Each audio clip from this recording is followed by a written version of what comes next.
বণিক দল সৈয়দানা ইউসুফকে কুয়া থেকে নিয়ে মিশরে বিক্রি করছে, জানেন না? ইউসুফ আলাইহিস সালামের ঘটনা জানেন? সবাই জানেন। বিক্রি করার পরে মিশরের সেকেন্ড ইন পজিশন সেনাপতি আজিজে মিসর অনেক অনেক টাকা দিয়ে তাকে কিনে নিয়ে জুলাইখার হাতে দিয়েছে। কার হাতে? জুলাইখার নামও জানেন? জুলাইখার হাতে দেওয়ার পরে জুলাইখা তারা নিজের ছেলের মতো মানুষ করতে শুরু করেছে।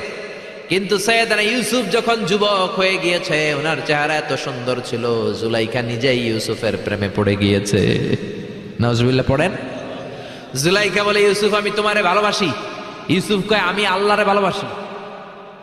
জুলাইখা বলে, ইউসুফ আমি তোমার সাথে প্রেম করতে চাই। ইউসুফ বলে, আমি কার সাথে প্রেম করতে চাই? প্রেমের কথা কি বললেই হয়? বেটা বলে হইতে হবে না? প্রেম তো চরের জমি নয়, জবরদখল করে হয়। প্রেমের দখল নিতে হলে প্রেমেই নিতে হয়, ঠিক কি না?